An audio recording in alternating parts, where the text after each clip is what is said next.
તો આ તરફ બગદાણાના સેવક નવનીતભાઈ પર હુમલાને લઈને ભારે રોષ જોવા મળી રહ્યો છે, જેમાં સુરતથી કોળી સમાજના લોકો બગદાણા જવા રવાના થયા હતા, જેમાં સુરત, ઓલપાડ અને કીમથી મોટી સંખ્યામાં લોકો ઉમટ્યા હતા।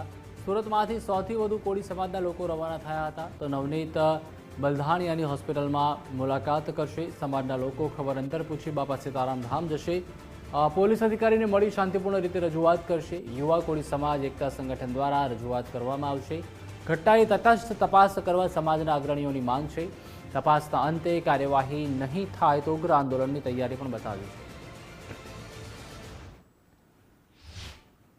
બગદાણાના ગુરુ આશ્રમમાં થયેલા હુમલાનો વિવાદ છે તે થંભવાનું નામ નથી લઈ રહ્યા।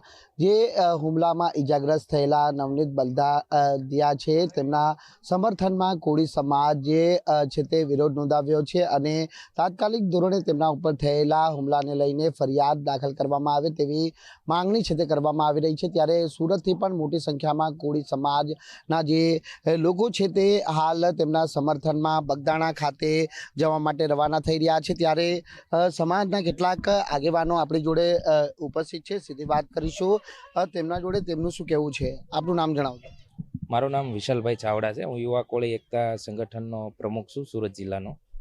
ખાસ કરીને બગદાણામાં જે અમારા સમાજના એક યુવાન ઉપર જે ઘટના બની છે એ તદ્દન વખોડી કાઢવા જેવી ઘટના છે, કારણ કે અવારનવાર અમારા સમાજ ઉપર આ જે અત્યાચાર થતા હોય છે તેને લઈને આજે સુરતથી અમે લોકો તેમને ખબર અંતર પૂછવા માટે હનુમંત હોસ્પિટલ જવાના છીએ। ત્યારબાદ બગદાણા ખાતે બાપા સીતારામ ના ધામમાં જે દર્શન કરવાના છીએ અને શાંતિપૂર્વક અમે નવનીતભાઈની ખબર અંતર પૂછીને પાછા રવાના થવાના છે। કઈ રીતની રજૂઆત ત્યાં કરવામાં આવશે, આપનું નામ?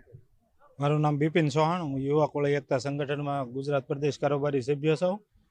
અમારે ત્યાં જઈને ખાલી પોલીસ આગળ અમારે માંગણી જ કરવાની છે। અમને અમારા જે સમાજના યુવકો ઉપર જે હુમલો થયો છે એમની તટસ્થ તપાસ થાય એના પ્રત્યે અમે ત્યાં પોલીસને રજૂઆત કરવા જઈએ છીએ। કેટલા લોકો અહીં સુરતથી રવાના થઈ? સુરતથી લગભગ અંદાજે 50 જેટલી ગાડીઓ નીકળશે અને બીજી ગાડીઓ રસ્તામાંથી એમ કરીને 100-150 ગાડીઓ જરૂર પહોંચશે ત્યાં। શું કહેશો, પોલીસ ફરિયાદને લઈને શા માટે હજી સુધી ફરિયાદ નોંધવામાં નથી આવી? અત્યારે જો સરકારે સીટની રચના કરી છે પણ જે ટાઈમ 2 દિવસો થઈ ગયા છે, હજી જો એનામાં લેટ થશે, મોડું થશે તો સરકાર એ પણ સરકારને ધ્યાન દોરવા માગું છું કે આગળ ઉગ્ર આંદોલન પણ કરવા માટે કોળી સમાજ તૈયાર છે જો આમાં કોઈ નિર્ણય નહીં આવે તો।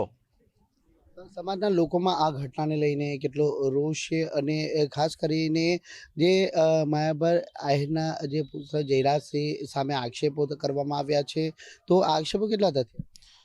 આક્ષેપો તદ્દન સાચા છે। નવનીતભાઈ પોતે કહે છે આખી ઘટના નવનીતભાઈ કેટલી વાર બધાની મીડિયા સમક્ષ આવી ગયું। આખા ગુજરાતની જનતાને ખબર છે તો સરકારને કેમ નથી ખબર આ બાબતની? એટલે સરકાર આમાં જે સીટની રચના કરી છે એમાં પૂરું ધ્યાન દઈને તાત્કાલિક એનો નિર્ણય લાવે, નકર પછી કોળી સમાજ કોઈના કહેવામાં રહેશે નહીં। બિલકુલ, જે પ્રમાણે આપણે સાંભળ્યું હશે કે સ્પષ્ટ ચીમકી ઉચ્ચારવામાં આવી છે કે જો કાર્યવાહી નહીં થાય તો અંતે છે તે કોળી સમાજ છે તે આંદોલનના માર્ગ તરફ પ્રયાણ કરશે।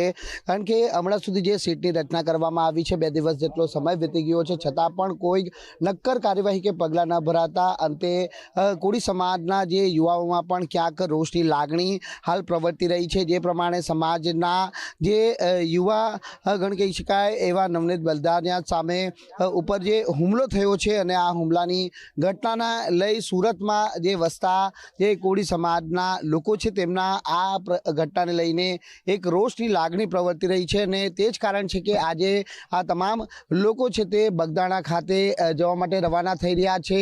નવનીત બલધાણિયા છે તે હાલ હોસ્પિટલાઇઝ છે અને તેમના ખબર અંતર પણ આ યુવાઓ છે તે ત્યાં પૂછવાના છે અને ત્યારબાદ છે તે બાપા સીતારામનું જે ધામ છે ત્યાં દર્શન કરવાના છે અને ત્યારબાદ પોલીસ સમક્ષ પણ શાંતિપૂર્ણ રીતે રજૂઆત કરવાના છે। રજૂઆત એ છે કે તાત્કાલિક ધોરણે આ મામલે કાર્યવાહી કરવામાં આવે। કેમેરામેન વિરલ વ્યાસ સાથે રાકેશ બ્રહ્મભટ્ટ, ગુજરાત ફર્સ્ટ, સુરત।